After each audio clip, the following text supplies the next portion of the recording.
He was a ruthless demon king hellbent on destroying all of humanity, but a human baby ends up changing his heart and he decides to adopt him and live his life as an ordinary loser in the human world. The story starts in a remote village on the continent, where the young Alicia lives with her dad. She is full of excitement and curiosity about everything, and when she notices the map of the world has blurred out everything apart from Edthea, she asks her dad about it, who decides to drop the lore of their world on her. The continent of Edthea is home to 5 humanoid races, including regular humans, ogres, the sea people called Sladen, a race of barbarians called Benti, and the elves with dog-like noses called Haiden. Out of these 5 races, the Haiden people are known for their forging and smithing skills, and only their royal family knows the secrets of turning a rare mineral called arcanite into weapons. The 5 species live together mostly in peace, but their world is limited just to the continent of Edthea, because beyond that is an unexplored place full of magic beasts and their kings, who block the way of humans. He says that the 4 demon lords guarding each direction are incredibly strong, and they have wiped out all the expedition parties sent to their territories. Alicia is disappointed on hearing that they will have to live on Edthea forever, but her dad tells her that according to a legend, one day a hero among heroes will use a secret weapon given to him by the king of Haiden to slay the 4 demon lords and open up the world for humans. He tells her that the demon lords are strong enough to tear down mountains, and the only way humans can fight against them is by using the special weapons that only the king of Haiden has. Alicia gets excited on hearing this and says that she will become a hero and get the special weapons to defeat the demon lord and make the world a much wider place. Fast forward many years, Alicia walked the talk, and now she is one of the 13 heroes selected by the king of Haiden. She travels in a carriage with 6 other heroes, thinking that it is finally the time for her to fulfill her promise to her dad. The guys in the carriage start chatting about how special it is to see so many powerful people in one place, and one of them remarks that it is even rarer to see a female hero. He asks Alicia where she is from, but she doesn't give him an answer. Just then, another hero named Stefan steps in, telling everyone to be ready because they are about to step in the enemy territory. While the other guys are irritated because Stefan is acting as their leader, they can't argue because he is the strongest one of them. Stefan then casually winks at Alicia because he did that just to save her from the awkward small talk, but she is not really interested in him either. Just then, the carriage abruptly stops and the driver tells the heroes that the road ahead is not suitable for driving.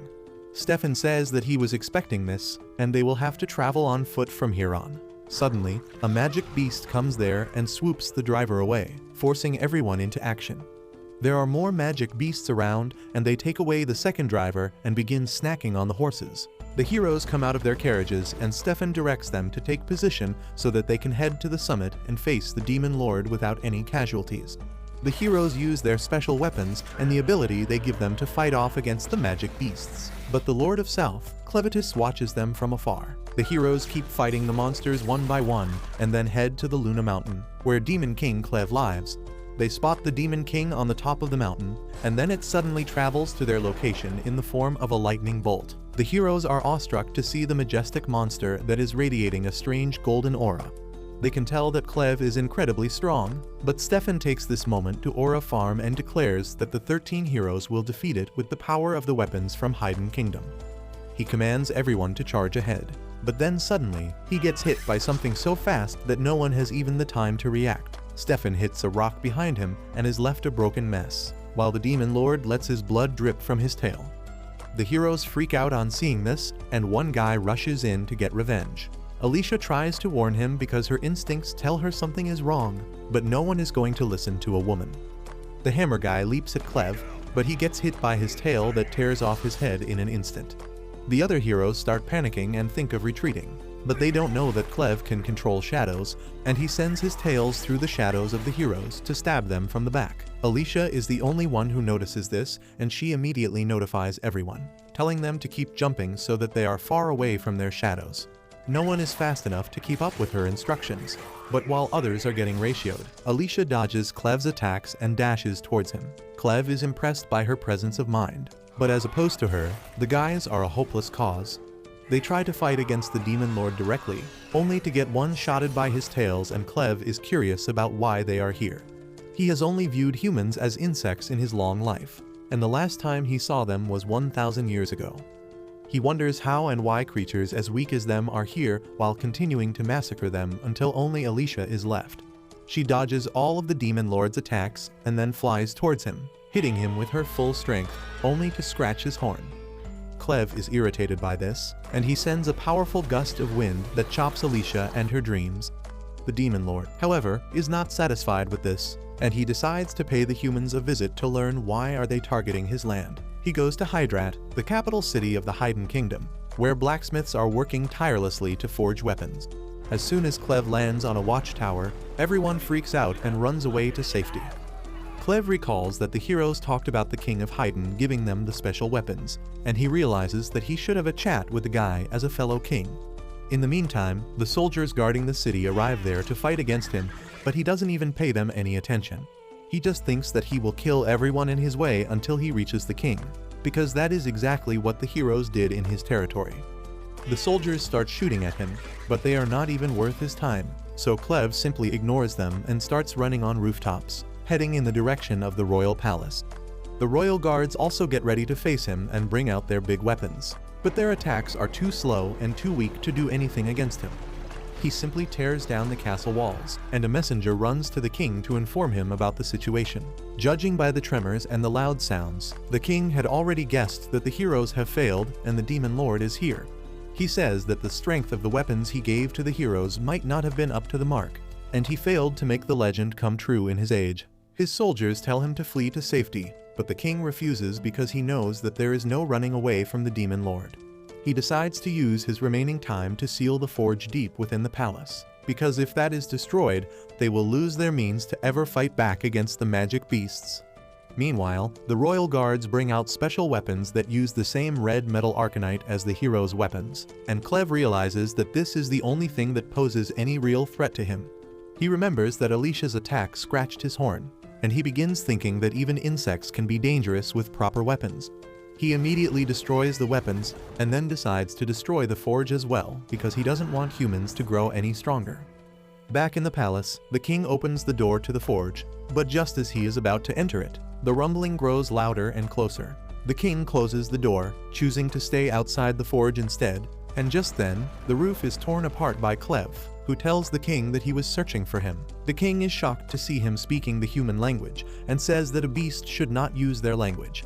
Cleve tells him to be careful about his words because if he doesn't like them, he will destroy not just his kingdom, but all of humanity. He asks the king to tell him what kind of people are the humanoids who live in Edthea, and why do they keep coming to his territory even when he has stopped them every time. The king decides to go out like a true Aura farmer and tells the demon lord that a beast like him won't understand his reasons. Cleve just swipes his head away with his tail and decides that he will eradicate all 5 humanoid races. As he walks back while planning to raise an army, he hears the sound of a crying baby.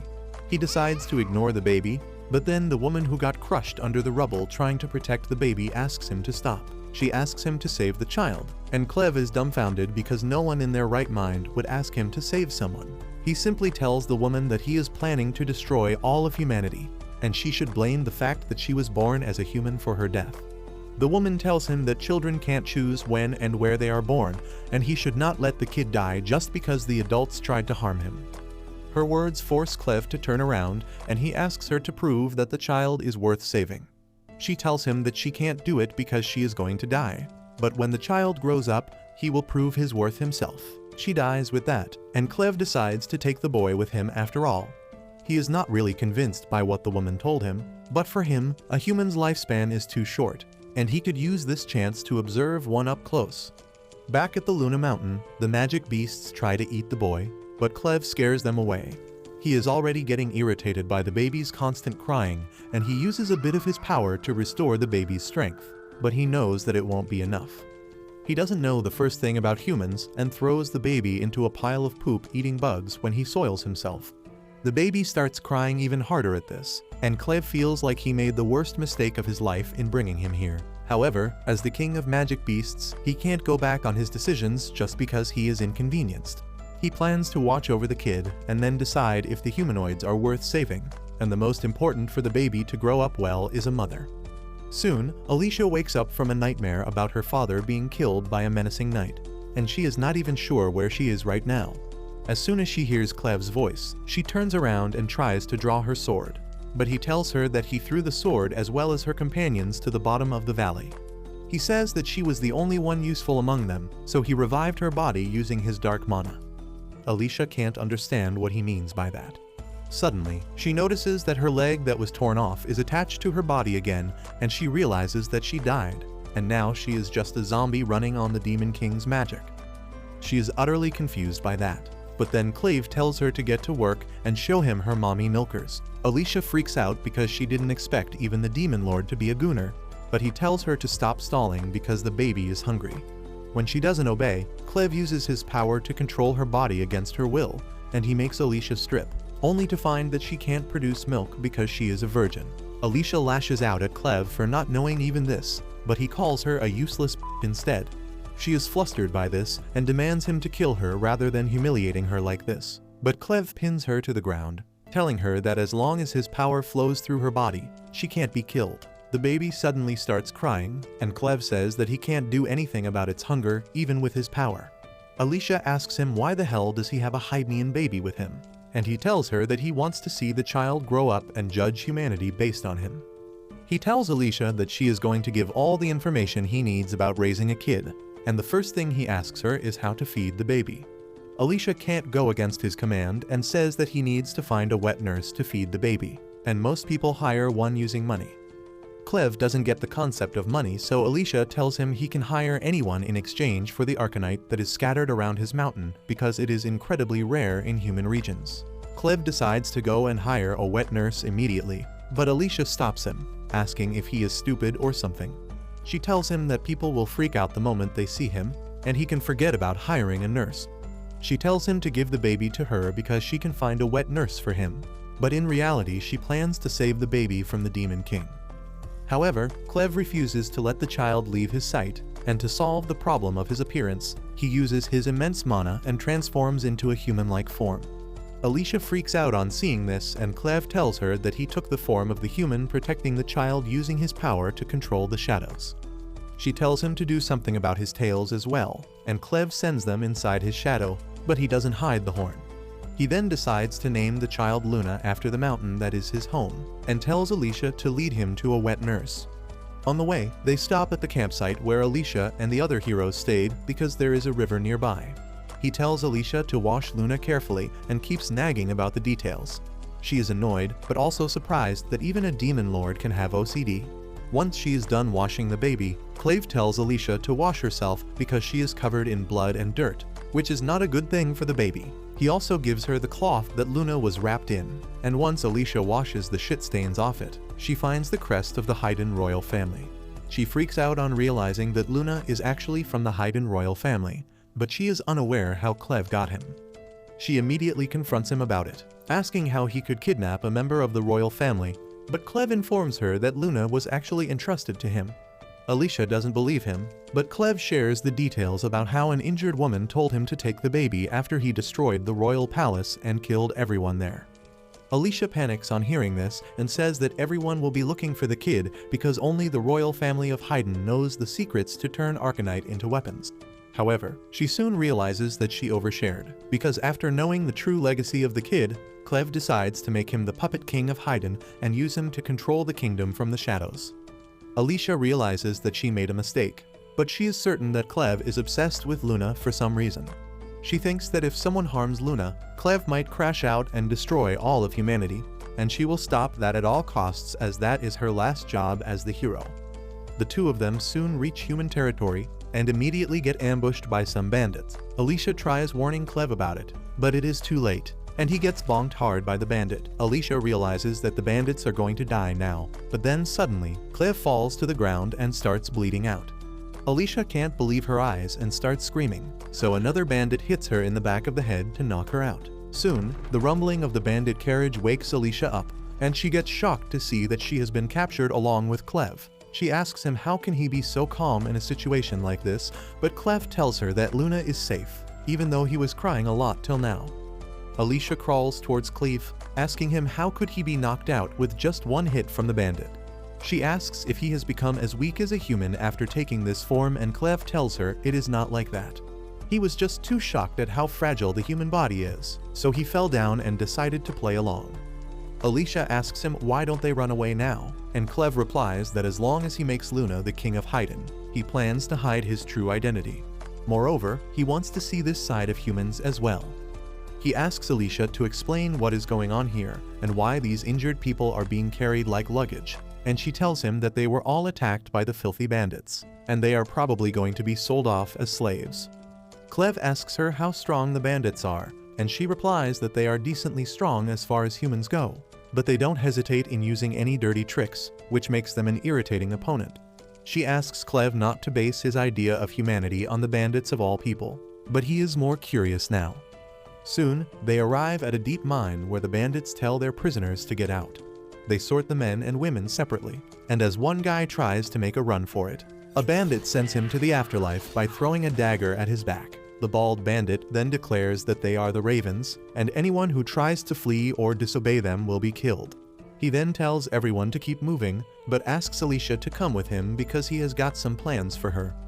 Cleve just watches her being taken away, when a blonde bratty woman calls him towards her cabin. She is not really pleased to see that he has brought a kid and calls out another slave, Nell, who is even uglier than your sister. The useless trips over thin air, dropping all the bedsheets she is carrying, and the blonde girl Carmel scolds her. She then tells Nell that one of their new slaves has got a child, and it is her duty to look after kids. As soon as Nell sees Luna, her eyes light up. On the other hand, the bald bandit takes Alicia to the office of another bandit named Vrock, who is currently the temporary boss of the bandits. The bandits, however, refuse to acknowledge him as their boss, and he threatens to let his pet dark beast loose on them if they don't obey him. The men get scared because they are facing a troll, who for some reason obeys Vrock and communicates well with him. Vrock then turns to the bag of Arcanite and Alicia, saying that he heard she got it from the Luna Mountain, which is the stronghold of the Dark Lord Clevites. He knows about the 13 heroes that departed from Haydn to fight Clevites, and he also knows that one of them was a woman. Alicia tries to avoid his gaze, but Vrock is already sure that she is the female hero because she is awfully calm in a situation like this, and she has not yet pissed herself in front of his pet troll. Vrock then tells her that after the heroes failed in their mission, Clevites attacked the royal capital of Haydn and destroyed the castle. He says that it was the best news for their bandit crew, and then unsheathes his knife that has a red edge. Alicia is shocked to see this because only special weapons made from Arcanite have red edges, and only Haydn royals can create them. Vrock tells her that he has heard all about the legendary weapons with special abilities that make their wielder stronger, but the one he has is not a real one. Alicia is surprised to hear that, and he tells her that he doesn't sell just slaves, but also fake magical weapons, and most people are too stupid to know the difference. Vrock then begins explaining the law of supply and demand to Alicia, saying that if the rumors about the Haydn royal family dying are true, it means that these magical weapons can't be created anymore, which increases the value of the already created weapons by a huge amount. The most valuable weapons would be the ones that the heroes carry, but since the heroes die deep in the uncharted territory, they can't get them. However, now that they have a living hero with them, Vrock is sure that they can find the weapons and sell them for a high price. He asks Alicia to tell him where they are, but she refuses to open her mouth, and he decides to let her stay silent for now because he will take her to the Luna Mountain tomorrow to find the weapons. The other bandits say that they can use her to look for their other goal, but Vrock tells them that she is too precious to risk her life, and the other slaves are enough for that. He then tells the bandits to have fun with Alicia if they want, and they start thinking of calling him boss after all. On the other hand, Cleve is working in the restaurant run by the blonde Carmel. Her only customers are the bandits whom she serves in more ways than one, and Nell's duty is to breastfeed Luna because the radius of her milkers is larger than her ick. The bandits keep ordering her around and kicking her for being slow, and timid Nell just takes it all without complaining. Meanwhile, Cleve works as a waiter, giving food to anyone who calls for him, and Carmel thinks that it would be a shame to sell a good worker like him. However, she is also creeped out by him because he has this strange intensity about him. Just then, a guy trips Nell while she is carrying some rum bottles, causing the bottles to fall and break.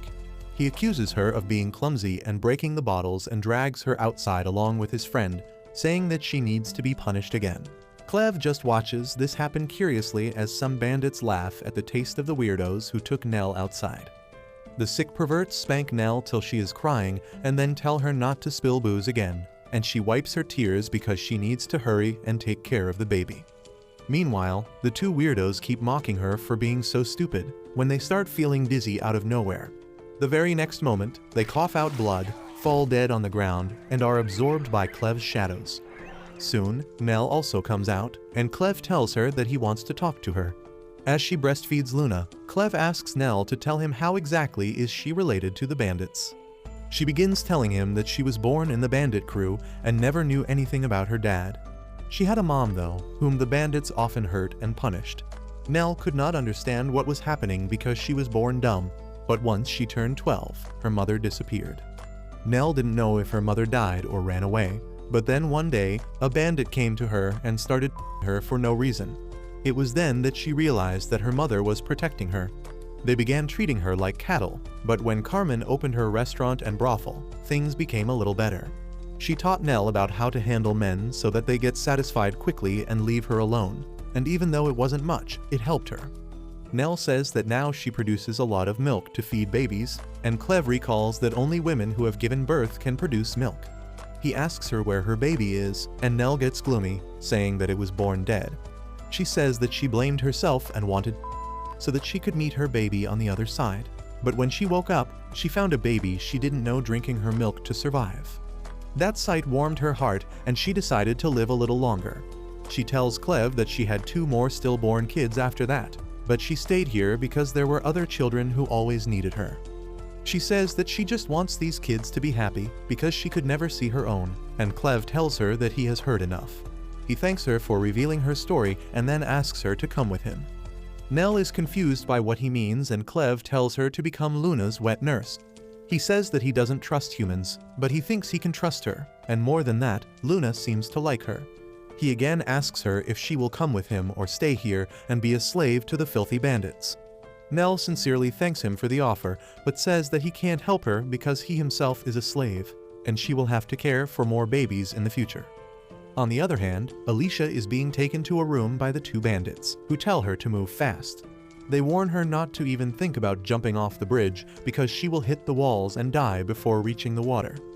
Just then, she sees a guy with a rope tied around him getting ready to jump into the lake, and the bandits mock him for being hopelessly stupid. Alicia is curious about this, and luckily the bandits like to talk. They tell her that she must have heard the stories of the hero Cordwar, and everything suddenly becomes clear to her. She has heard that hero Cordwar visited an Arcanite mine before his death and lost his weapon there. Just then, the man at the bottom takes a hook and jumps into the lake, asking the bandits to keep their promise and free him and his wife if he succeeds in finding the weapon. Alicia yells at him to stop because he is not going to find the weapon, and more importantly, there are dark beasts in the water. However, her warning is too late as the monstrous fish eat the poor man in front of his wife. The bandits laugh at him, and Alicia realizes that they never planned to let him free even if he succeeded. They tell her that nothing she says matters because a whole bunch of bandits is ready to play with her tonight, starting with a crazy knife freak. He jumps on the bridge, saying that he will rip off her clothes here for everyone to see, and Alicia decides to use the curse of immortality Clev placed on her to good use. She dislocates her joints to get out of her handcuffs and then crushes the freak's neck with it. She then uses his knife to cut the bridge's rope, causing both of them to fall to their death, and she just hopes that Clev was not lying about her being immortal.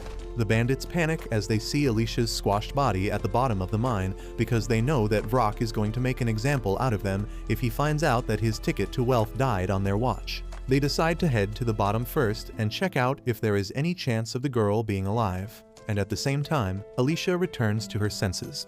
She looks around and finds blood scattered everywhere, but she can't see anything more than that.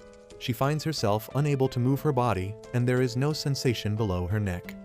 She is not even glad that she is at least alive, because she would have preferred death to being a vegetable.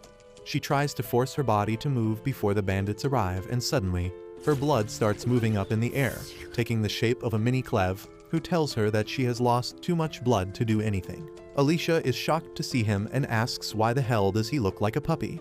Clev replies that his size and form depends on the amount of the magic power, and his current size reflects the amount of magic he put inside her body to keep her alive. He explains that if she loses all this energy, she will die, but as long as he thinks she is valuable, he will keep pumping more magic into her so that she can live. Alicia asks him why isn't he giving her some magic and restoring his body, and then wonders if he has decided that she is worthless. However, Clev says that he just wants to ask her a question before anything. He tells Alicia that he found the perfect wet nurse for Luna and tells her about Nell. Despite being a demon lord who hates humanity, Clev feels that Nell is treated really badly, and she would gladly jump on the offer to work for him. He is confused about why she refused the offer without even considering it, and asks Alicia to give him some input as a human. Alicia tells him that Nell must have turned him down because she thought he is a kid and a slave who has no real power. The bandits don't let anyone leave once they capture them, and Nell doesn't think she can ever get away from them. Clev now understands Nell's reasoning, and he asks Alicia what he should do in this case. She immediately suggests that the easiest way to solve his problems is to crush the bandits, because once Nell sees that no one is going to come after her, she will agree to his deal. She pushes Clev to do it quickly, saying that he should have no problem because he is way too overpowered. However, Clev refuses to act out so violently because he doesn't want to reveal that he has left the mountain. He wants to keep his identity a secret, but he still wants the bandits to be gone. So he suddenly has an idea and tells Alicia to defeat them on his behalf. Alicia is shocked to hear that, but Clev thinks that since she is the hero, no one will be surprised if she destroys a bandit group or two.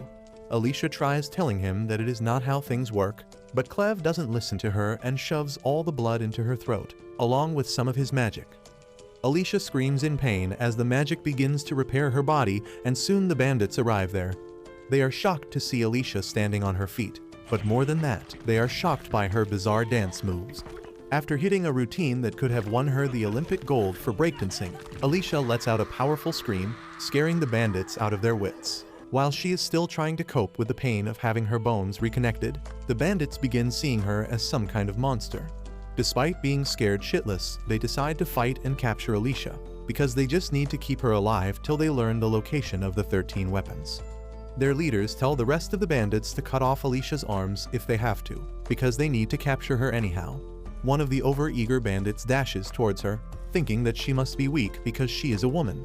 But Alicia is ready to show them who they are messing with. She stays still as the bandit attacks her left hand, taking the hit from his sword on purpose. His sword gets stuck in her arm, and then Alicia punches him away. The bandit's eye patch also flies away, and she decides to steal it along with his sword.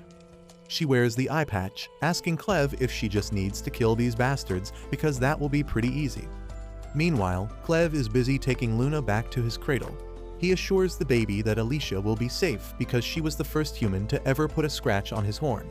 He decides to convince Nell to join him in the time Alicia deals with the bandits, and at the same time, Nell reaches the bar too, where Carmel is waiting for her. She scolds her for taking too long to satisfy the two men, but Nell tells her that she was feeding the baby. Carmel calms down a bit on hearing that and tells her to get back to the cleaning, but then notices that Nell is in an awfully good mood. Carmel asks her if anything good happened earlier, but Nell just asks her to tell her about the outside world in return. Carmel's mood suddenly sours on hearing this, and she replies that she doesn't have any good memories of the outside world. She then asks Nell why is she so curious about it, and she replies that someone asked her to leave this place with him and Vrock, who was just passing by. Here's everything. Carmel is shocked on hearing this too, and she slaps Nell first before telling her to come back to her senses. She says that they can't go anywhere from this place because this is the rock bottom. But then Vrock arrives there, saying that he wants to hear more about what Nell was saying. He asks her to come with him and Carmel panics, realizing what he is planning to do, but she can't stop him because that will put her in danger. Carmel starts throwing a tantrum once the room is empty, wondering how the hell are they going to feed the babies without Nell. Just then, Clev arrives there with Luna, and on seeing him, Carmel tells him that they can't have any more milk because Nell is gone for good now. Clev is curious about it, and he uses his intimidating gaze to force her into revealing all the details. Meanwhile, Vrock leads Nell down a small tunnel, and she freaks out as she sees a skull on the ground. But Vrock tells her that it is just the skull of a rat, and then blows out the candle. Nell gets scared of the dark, and when Vrock lights the candle again, his pet troll is right behind the poor woman.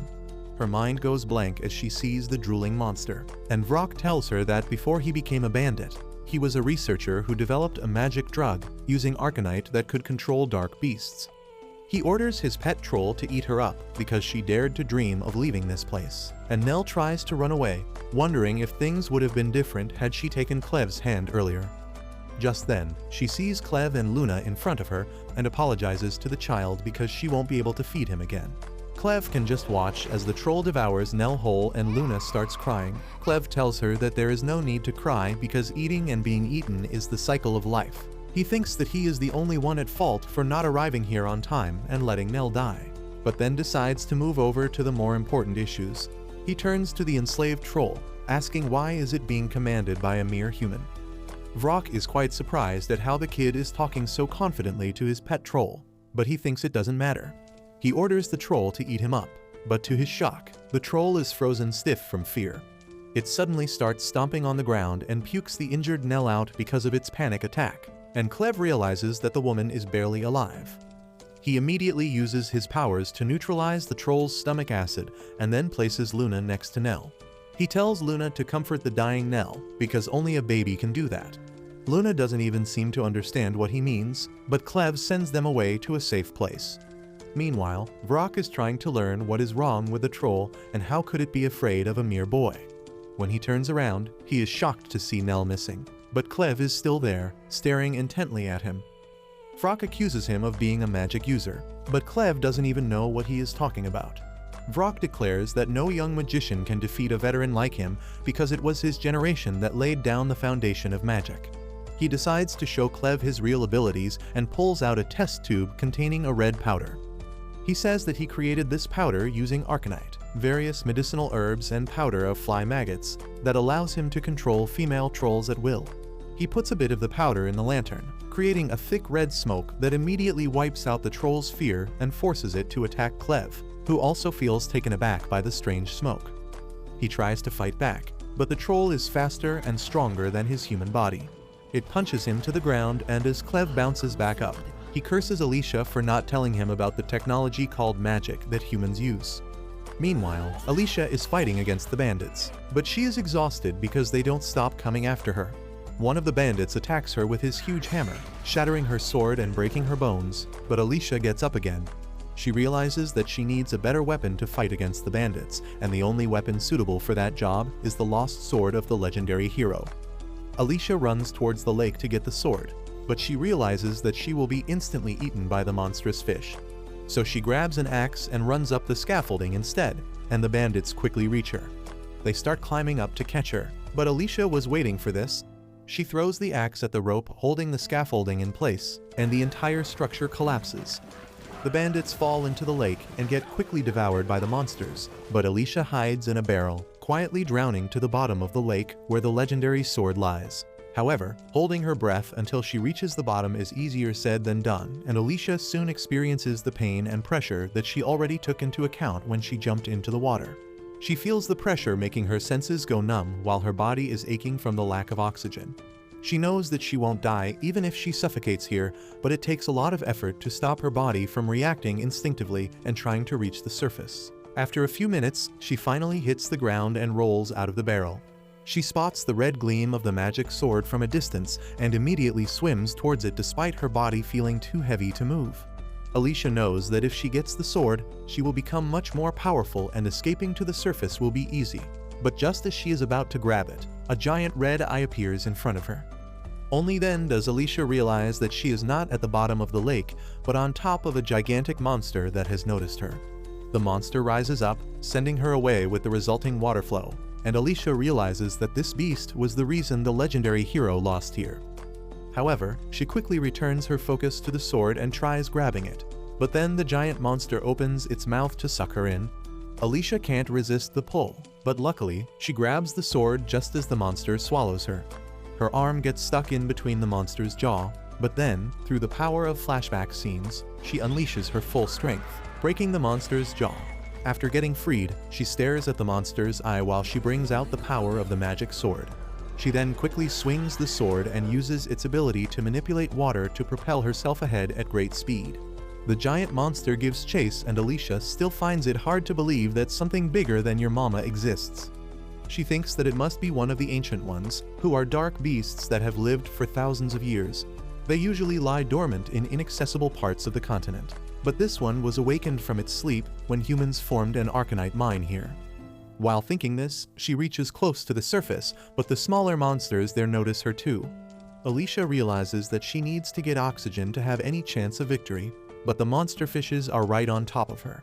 She propels herself using a sword swing and then slices through a monster before jumping out of the water. The bandits are astonished to see her alive, but as Alicia is trying to catch her breath, the gigantic monster comes out of the water too. The bandits lose their minds on seeing it, and then the monster starts attacking everyone with its tentacles. Alicia can only dodge and retreat because her attacks are only skin deep against the giant monster. She realizes that a single hero can't fight against an ancient one, but luckily, it kills and eats all the bandits. Whatever is left becomes a treat for the monster fish, and Alicia thinks that her job is now done. Suddenly, she hears Clev's voice and tries to find him, but he tells her that they are talking through telepathy. He tells her that he can't see it clearly, but judging from the blood all around the place, he is sure that she has finished her job.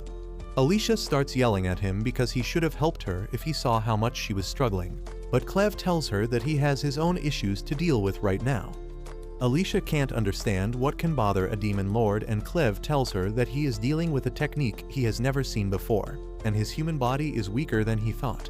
He says that she hid the existence of magic from him, and once she returns, he will properly punish her. However, he has already defeated the brainwashed troll, and is just aura farming right now.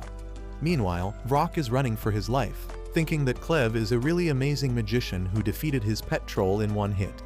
Suddenly, he stumbles on Nell's dead body with Luna crying next to it, and seeing the child gives him an idea to win, even in this desperate situation.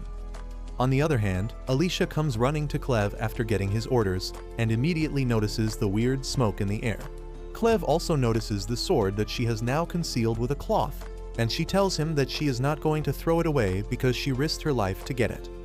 Clev doesn't care that much about the sword because he is bothered by the crimson smoke. He tells Alicia that it doesn't seem to affect normal animals and humans, but it really shakes up his senses as a demon lord. He can't smell anything and his ears are ringing, and he doesn't like this feeling. He says that he can blow it all up if he transforms into his real form, but he can't risk doing that without knowing where Luna is. Alicia panics on learning that Luna is not with Clev, but he tells her that she shouldn't be far off. He then asks her about magic, and Alicia says that only some people do it by bringing out the hidden power inside Arcanite.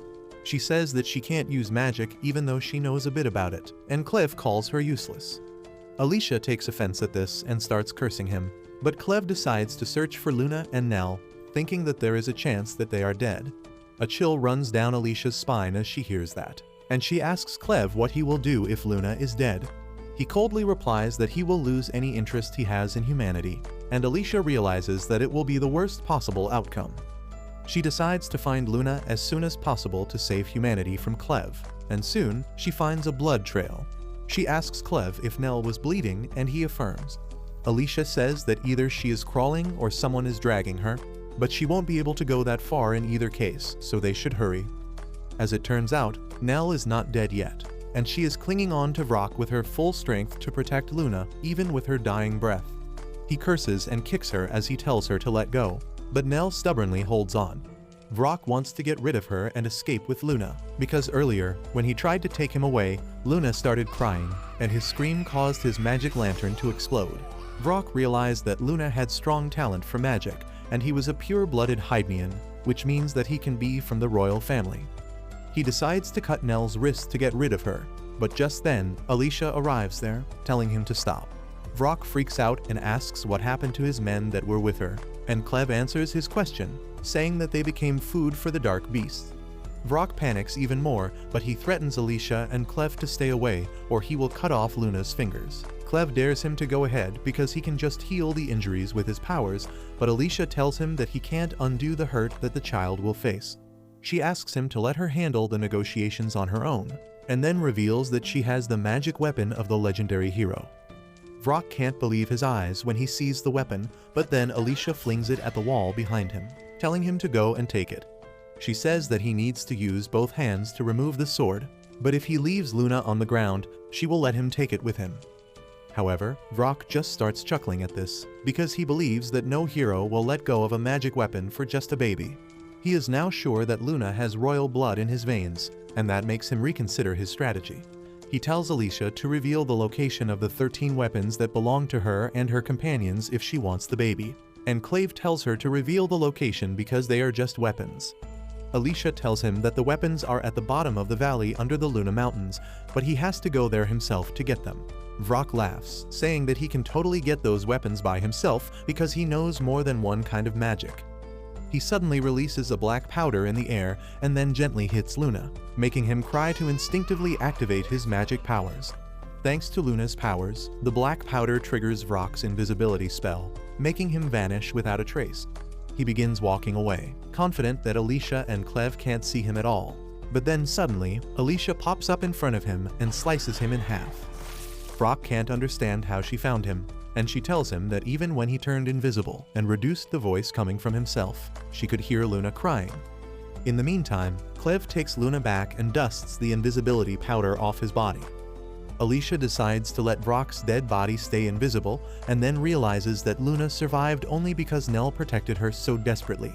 She asks Clave if he can't save her, and he replies that he can only control one zombie puppet at a time, and Nell has lost too much of her body to regenerate with his power. He says that they need to get those parts from somewhere else, but it will be easier if they let her die. Alicia snaps on hearing that, asking how he can leave the woman who saved his kid to die. She says that if she was a mother, she would definitely trust her child with someone like her, and Clave decides to save Nell on hearing her arguments.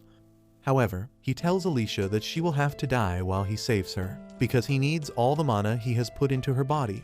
Alicia tells him that she doesn't care about dying for the sake of others because she is a hero, and Clave immediately unalives her. Soon after that, Nell wakes up, surprised that she is still alive. But what is even more shocking is that her body has been completely remodeled by Clave while he was healing her.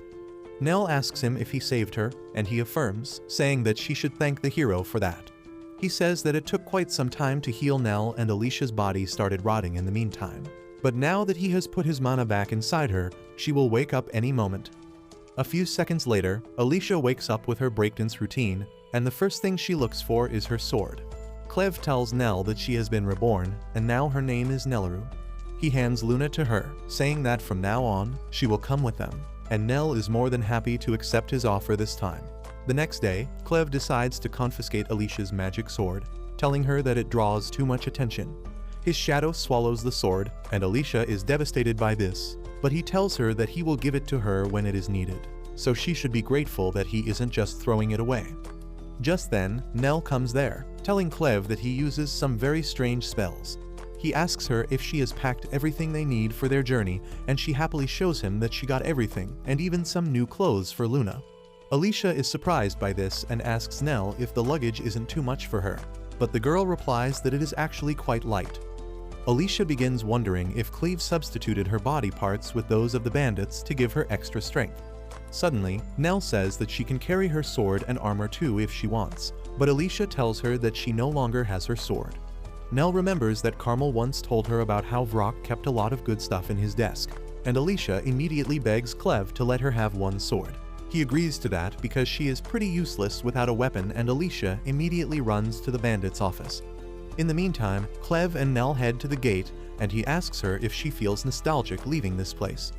Nell replies that she doesn't have any good memories of this place, but this is where she lived with her mom, and seeing it empty makes her feel a bit sad. She says that Carmel is the only person she wants to see before going away, but that would be too suspicious in her current appearance. Clave gets curious about Carmel when suddenly, a guy leaps at him from the sky, saying that he found the guy who uses weird magic. Meanwhile, Alicia reaches Vrock's office and begins looking through his desk. She takes his money and then finds some kinky leather armor on his desk. She is disgusted thinking all the stuff that the armor might have gone through, but it will still keep her safe in a battle, so she wears it before finding a good sword. However, just as she is about to return, Clave comes crashing through the wall next to her.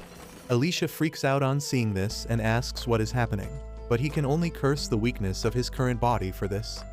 Just then, the attacker comes there and Alicia immediately realizes that he is quite strong. She gets ready to fight him, but the guy attacks her first. She dodges his kick completely but still gets cut on her face, which makes her realize that he is not normal. The man also realizes that she is strong, so he keeps kicking her from mid-air, pushing her back. That is not enough to defeat Alicia, so he puts some distance between them before using a powerful sonic attack that sends her flying through the roof. The man comes outside to finish her, but warns her that he only cares about the magician. He promises to let her go if she stops right now.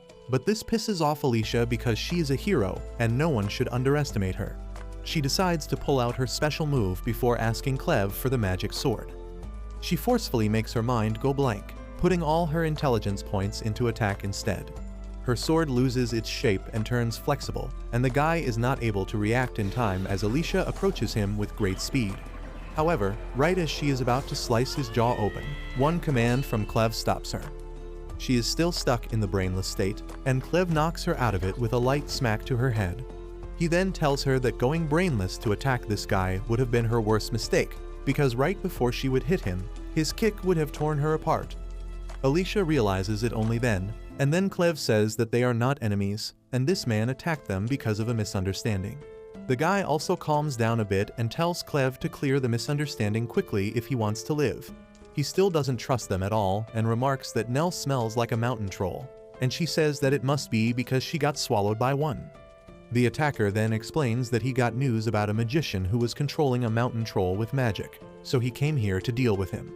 However, he found the mountain troll dead with its body parts missing, and assumed that Cleve was the magician who killed it because he couldn't control it. Cleve now realizes what is going on, and he sends Nell and Luna to safety before anything else. Alicia asks if she should go to guard them, but Cleve wants her to stay because the man in front of them is actually a dark beast in disguise. She is shocked to hear this, and Cleve says that the illusion magic cast on him is so strong that even he can't see his true form, and the only one who can do that is the demon lord of the west, Zaphthier. Alicia freaks out at this, and then Cleve says that Zaphthier and he don't get along that well. The man asks him how he knows all this, and Cleve pretends to be a servant of the demon lord Clevitus because he doesn't want others to know about his real identity. The man believes him and says that despite the fact that their masters are not friends, they have the same goal. He then turns into a huge demon bird and introduces himself as Gart, a servant of the Western Demon Lord. He has heard that Clevitus recently destroyed a human kingdom, and even Zaphthier is planning to launch a massive attack on them. He asks Cleve to show proof that he is a dark beast, and he whips out one of his tentacles. Gart is satisfied by that, and he turns back to his human form, saying that they have no reason to fight now. However, Alicia is having an internal panic attack, because now Cleve is not the only dark beast who can turn into humans and talk like them, and she fears that humanity is doomed if there are more of them.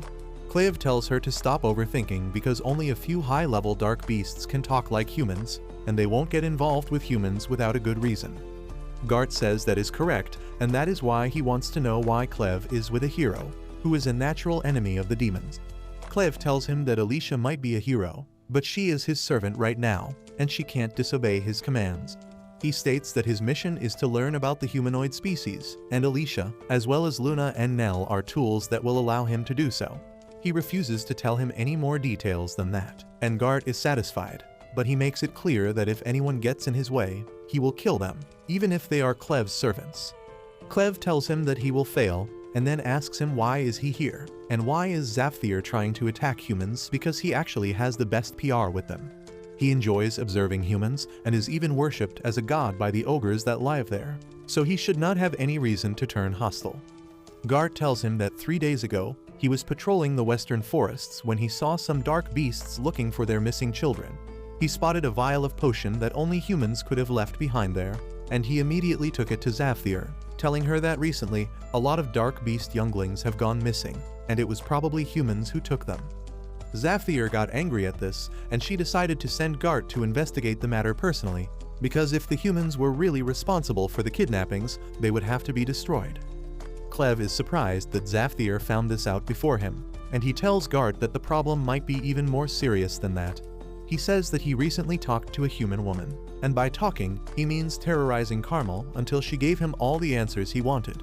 She told him that the women here are not supposed to give birth, and if they ever do, scary men in black robes arrive to buy them, talking about talent and stuff. Turns out Nell's kids were not stillborn, and Carmel killed them so that they wouldn't be sold and suffer a worse fate. She confessed to this when Cleve asked her, and told him she had to protect Nell from seeing the trauma of her child being taken away. However, Cleve simply reminded her that Nell grew up here, which meant her mother hid her and protected her all the time, and that Carmel and others never even tried in the first place. As he finishes with the story, Clev tells Gart that the kidnapping of dark beasts and the shady deals here must be both connected, and he highly suspects that magic is the thing that connects them. Alicia lets out a disgusted expression on hearing this, and Clev asks her what she is thinking. She tells him that even though she doesn't know much about magic, she knows about wizards who use magic as a tool to fight. Currently, the strength of the wizards determines the result of wars, and the first person to bring them onto the battlefield was General Drell of the Bolate army, who is also the bastard who killed her dad. Clev is disappointed that Alicia came to kill him instead of the guy who killed her dad, and she tells him that it was her dad's last wish.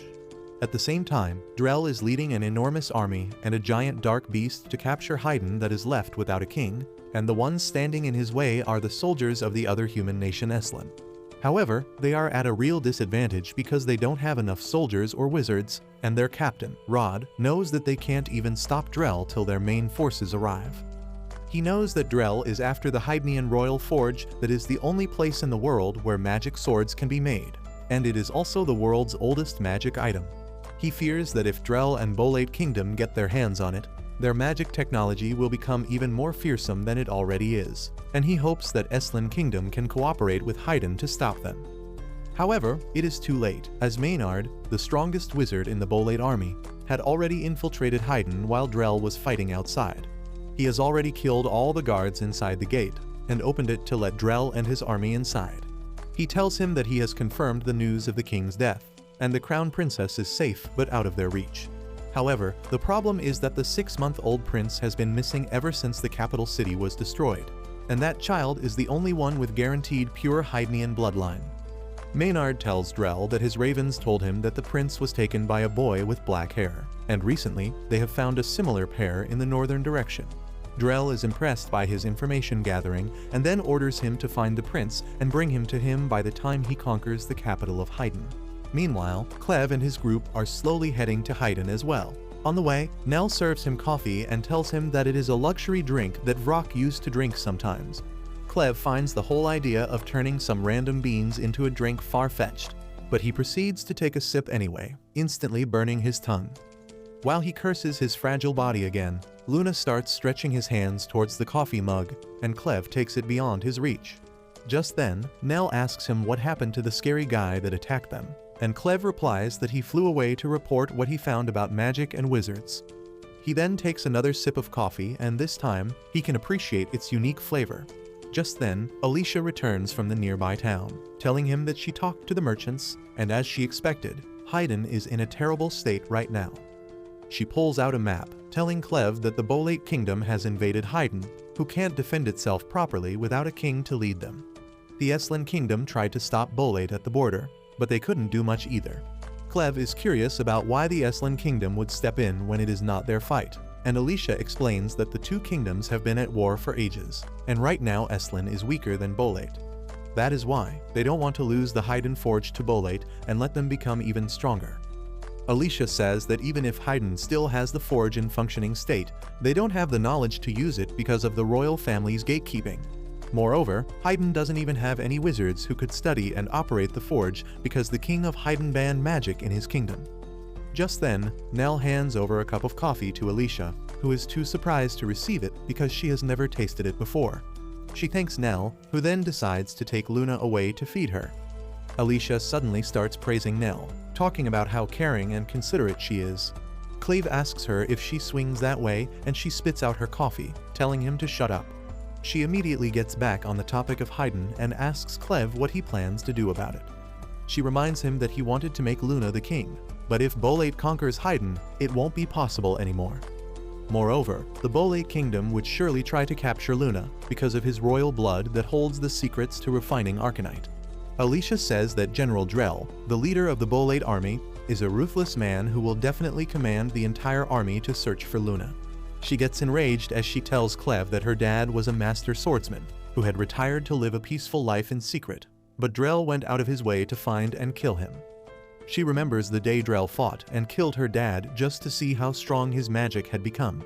She asked him how could he kill someone just to test his strength, and Drell let out a powerful attack from his magic sword, destroying their house, telling her that he seeks true strength and nothing else. He walked away with that, and Alicia tried to attack him to get revenge, but her dad stopped her. He told her that Drell was a warmonger, and if she fought him, she would get caught up in a war, which was the furthest thing from the path of a hero. He asked her never to fight Drell and instead devote her life to becoming the hero who will expand the world for humanity. As she finishes reciting her story, Alicia tells Clev that if he wants Luna to become a king, he needs to drive away Drell and his army from Haydn. He is already bothered by the thought of having to protect the country that he has planned to destroy, but he decides to get it done anyway. Alicia decides to come with him, but Clev tells her to stay behind to protect Luna and Nell because he plans to face the Bolate army in his true form, and he doesn't want them to know he is associated with humans. He plans to use the kidnapping of dark beasts as an excuse to confront Drell and his wizards and see exactly how strong they are. On top of that, he reminds Alicia that she is still bound by her father's last words that she should not fight Drell. Alicia replies that he only said that she shouldn't get involved in war because it was the opposite of what heroes do. But she is no longer a hero now. She is just a zombie running on the Demon Lord's mana, and she feels it is right for her to avenge her father now. On hearing this, Clev suddenly hits her with the real question, asking her what does it even mean to be a hero. He asks her about the reason she became a hero, and Alicia replies that she wanted to make the world a bigger place.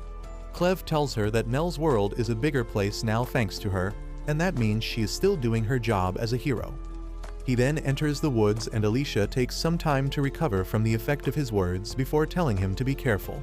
Clev reminds her that she is talking to a demon lord and suddenly transforms into his real self, creating a powerful gust of wind. He then runs through the forest and climbs on a local hill just to farm aura. On the other hand, the Bolate army destroys the second fortress of Haydn, getting even closer to the capital. Rod, a captain of Elson army, watches this from a distance and decides that he can't wait for reinforcements any longer. He tells his men that they will fight the Bolate army near the shallow river a few miles ahead, and at the same time, a lone soldier from the Haydn kingdom is also keeping an eye on them. Meanwhile, Alicia and Nell head into the town, where they see a bunch of locals beating a bandit who had escaped the base before the giant monster destroyed it. As Nell sees the bandit, she starts trembling in fear, so Alicia tells her that no one will recognize her now.